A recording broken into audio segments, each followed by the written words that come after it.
कृष्ण कृष्ण हरे हरे हरे राम राम राम हरे हरे राम राम हरे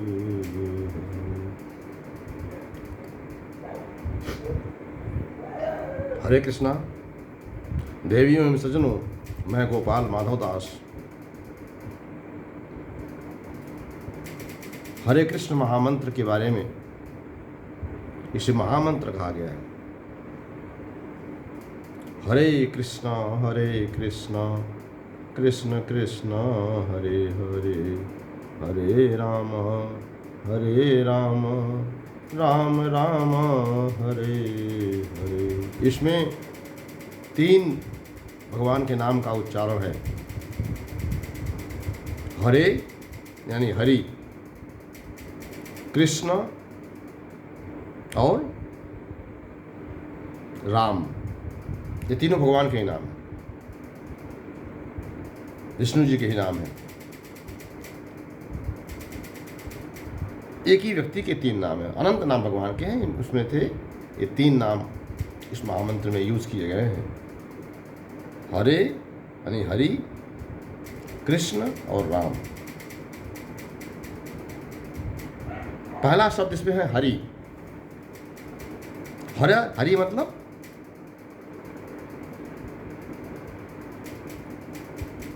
हरति,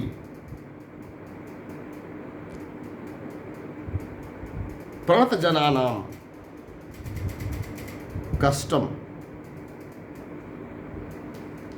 क्लेशम पापम जीवनस्य प्रतिकूलताम, यह सह हरि। सामान्य भाषा में इसका अर्थ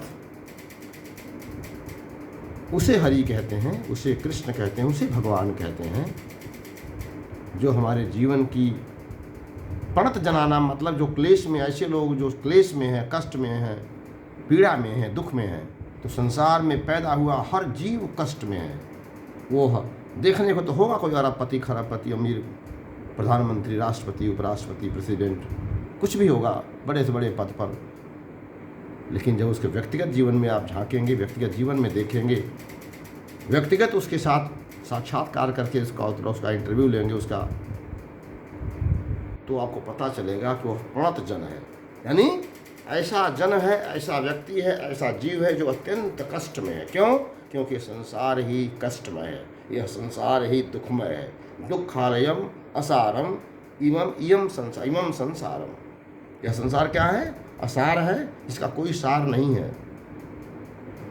जैसे धान से चावल निकाल दो तो जो भूसी बचती है, फूल में जो सुगंधी है उस सुगंध को निकाल दो तो जो पंखुड़ी बचती है, असार पंखुड़ी। उसी प्रकार से इस संसार से, जो संसार का जो भगवती तत्व है, जो चेतना है, भगवान की जो उपस्थिति है, भगवान का जो दिव्यत्व है, जो प्रकाशत्व है, जो तेजत्व है, उसको निकाल दो तो संसार क्या है? असार है, कुछ नहीं है। जैसे शरीर से चेतना यानी प्राण को, यानी जीव को निकल जाने के पश्चात यह शरीर क्या है? लोग इसे शरीर नहीं कहते, इसे मिट्टी कहते हैं। क्यों? क्योंकि असार है, किसी काम का नहीं है, इसका कोई मूल्य नहीं है, एक कप चाय भी नहीं मिलेगी शरीर की, इतना असार है। तो सारी की सारी कीमत ऐसे खरबों रुपए देने के बाद भी, करोड़ों रुपए, अरबों रुपए, खरबों रुपए देने के बाद भी यह शरीर यथावत कोई नहीं प्राप्त कर सकता, कोई बनवा नहीं सकता, कोई खरीद नहीं सकता, कोई बेच नहीं सकता इसको। अगर कोई अरबों रुपए भी शरीर का कोई दे तो आदमी अपने शरीर को नहीं देगा। इतना महत्व है इसका।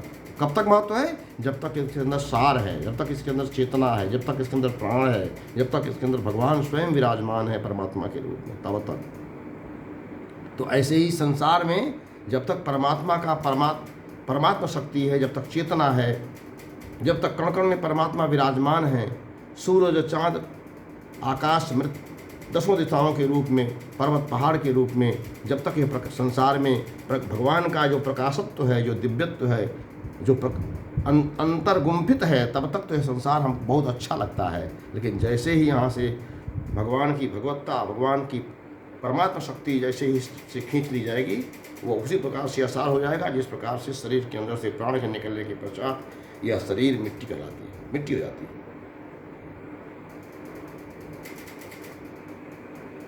तो जो प्रणत जनानाम, जो कष्ट में जी रहे जीव के कष्ट को, क्लेश को, प्रतिकूलता का हरण कर ले, उसे हरि कहते हैं।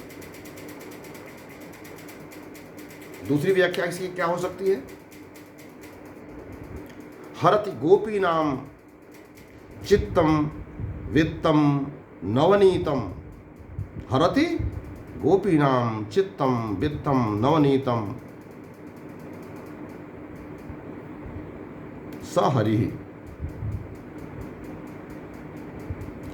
जो गोपियों के चित्त को, उनके सारे प्राणधन को, उनके नवनीत को हरण कर ले, उसे हरि कहते हैं। इसका भी अर्थ वही है, जो हमारे कष्ट को, क्लेश को हरण कर ले, उसे वो हरि कहते हैं। ब्रजे वसंतम नवनीत चौरम, ब्रजे वसंतम नवनीत चौरम, गोपांगनानां चदुकूल चौरम, गोपांगनानां चदुकूल चौरम, अनेक जन्मार्जित पाप चौरम, अनेक जन्मार्जित पाप चौरम, चौराग्रगण्यम चौराग्रगण्यम पुरुषम नमामि। मैं उस पुरुष को,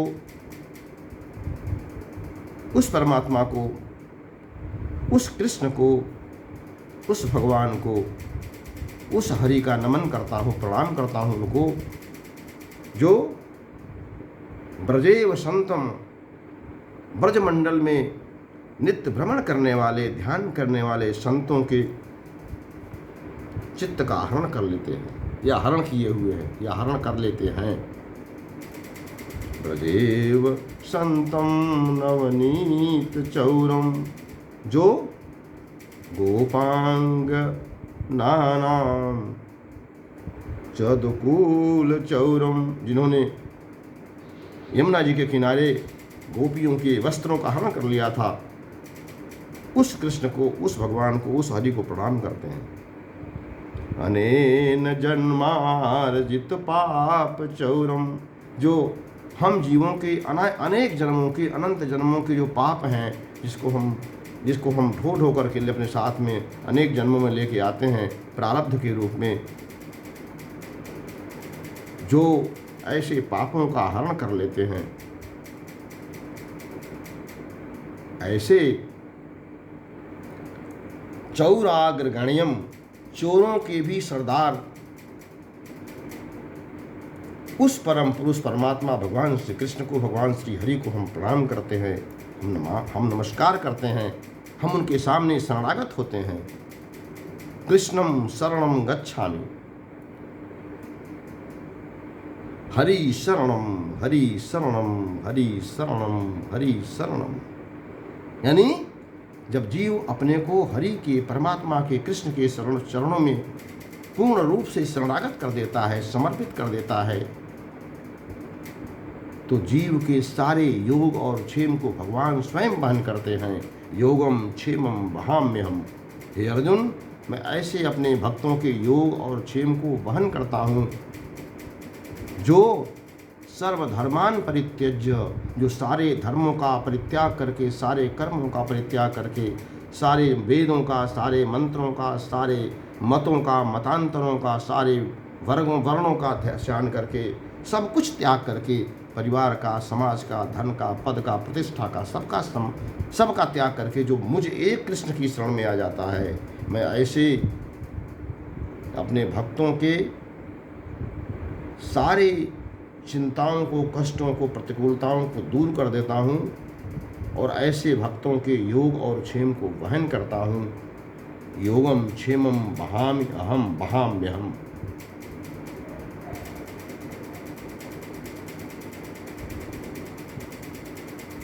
सबका नहीं, आपके घर में आपके 4 पुत्र हों और 3 पुत्र अपने अपने काम में, अपने अपने बीवी बच्चों में, अपने अपने परिवार में मस्त हो, कोई आपको न पूछता हो, लेकिन एक पुत्र उसमें ऐसा है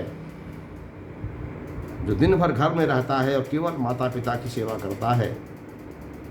आपके इशारे मात्र से आपकी आवश्यकताओं को समझ करके वो पूरा करने का प्रयास करता है, पूरा करता है। ऐसे पुत्र को अपने उन 4 पुत्रों में, यद्यपि 4 ही पुत्र आपके हैं, 4 पुत्रों पर आपका समान प्रेम भी है, जब कभी आप अपने वित्त का, जब कभी अपने आप धन का वितरण करेंगे तो संभवतः आप 4 को बराबर भी दें, लेकिन इसके बावजूद वह पुत्र जो आपकी सेवा कर रहा है, सर्वधर्मान परित्यज्य, सारे अपने धर्मों को, सारे अपने कर्मों को, सारे अपने विचारों को, सारे अपनी सुख सुविधाओं को, जैसा कि 3 पुत्र कर रहे हैं, उनको छोड़ करके केवल अपने माता पिता की सेवा कर रहा है। भगवान कहते हैं या कृष्ण कहते हैं या वो माता पिता ही कहते हैं, जो जिनकी मैं सांसारिक माता पिता की तुलना कर रहा हूँ, ऐसे माता पिता अपने उस 4थे पुत्र के जो उनकी सेवा करता है, योगम क्षेमम वहाम्यहम, भगवान के इस वाक्य के आधार पर ऐसे माता पिता भी अपने उस 4थे पुत्र की ज़्यादा केयर करते हैं, उसके योग, उसके क्षेम को, उसके कष्ट को भी दूर करते हैं और उसकी सुख सुविधाओं का भी ध्यान रखते हैं ज़्यादा, यद्यपि 4 ही पुत्र उनके हैं। उसी प्रकार से भगवान भी, यद्यपि सारे जीव भगवान के ही अंश हैं, सारे जीवों को भगवान ने ही पैदा किया है। मम जाए मम उपजाए, ऐसा मानस में कहते हैं। गीता में कहते हैं अहम अस्य प्रभो मत्तः सर्वः प्रवर्तते। हे अर्जुन, सब जीव मुझसे ही उत्पन्न हुए हैं, मैंने ही उनको उत्पन्न किया है और मैं ही उनका पालन पोषण करता हूँ, मैं ही उनको प्रेरित करता हूँ काम करने के लिए, सब कुछ करने के लिए सब मेरे ही हैं। इसके बावजूद भी भगवान गीता में कहते हैं कि योग क्षेमम वहाम्यहम, मैं ऐसे अपने जीवों जो एक मत होकर के, एक चित्त से जो मेरा ही चिंतन करता है, सारे धर्मों का परित्याग करके मुझे एक कृष्ण की शरण में रहता है, हरि शरणम, मैं ऐसे जीवों के, ऐसे अपने भक्तों के योग और क्षेम को वहन करता हूँ। यद्यपि भगवान कहते हैं उसी गीता में कि मैं किसी से द्वेष करता हूँ, न किसी से प्रेम करता हूँ, सब मेरे ही हैं, क्योंकि मैंने ही पैदा किया है। बावजूद इसके अपने भक्तों के ऊपर विशेष कृपा करते हैं ऐसे भक्त जो हरि शरणम, जो हरि की शरण में हैं। जैसे 4 पुत्रों में सारे पुत्रों के ऊपर पिता का समान स्नेह होता है, फिर भी अपने उस 4थे पुत्र का जो उनकी सेवा करता है, उन शेष 3 पुत्रों से ज़्यादा स्नेह रखता है, उनके योग क्षेम का ज़्यादा ख्याल रखता है। इसलिए आध्यात्मिक ज्ञान को सांसारिक ज्ञान के साथ जोड़ करके अगर आप देखते हैं, आप समझने का प्रयास करते हैं, तो अध्यात्म से ज़्यादा सरलतम कोई विषय हो नहीं सकता। आपका जीवन ही अध्यात्म है। अगर आपने अपने व्यावहारिक जीवन को समझने का प्रयास किया और व्यावहारिक जीवन के माध्यम से उस आध्यात्मिक जगत को समझने का प्रयास किया, तो अध्यात्म से सरल कुछ है ही नहीं, और उसे जीवन में आचरण में उतारने जैसा सरल कार्य भी कोई नहीं है। बस समझने की आवश्यकता है, उसके तत्व को समझने की आवश्यकता है, जैसा मैंने यहाँ आपको बताने का प्रयास किया। तो देवियों एवं सज्जनों, आज की बात में बस इतना ही। यदि आपको यह वीडियो अच्छा लगा हो तो आपको इसे अधिक से अधिक लोगों को शेयर करें, लोगों को देखने की प्रेरणा मिलेगी, सुनने की प्रेरणा मिलेगी। इसे लाइक करें और हमारे YouTube चैनल गोपाल माधव दास को सब्सक्राइब जरूर कर लें, ताकि जैसे ही मैं कोई नया वीडियो डालता हूँ तो आप तक वो पहुँच जाए। हरे कृष्णा हरे कृष्णा हरे कृष्णा।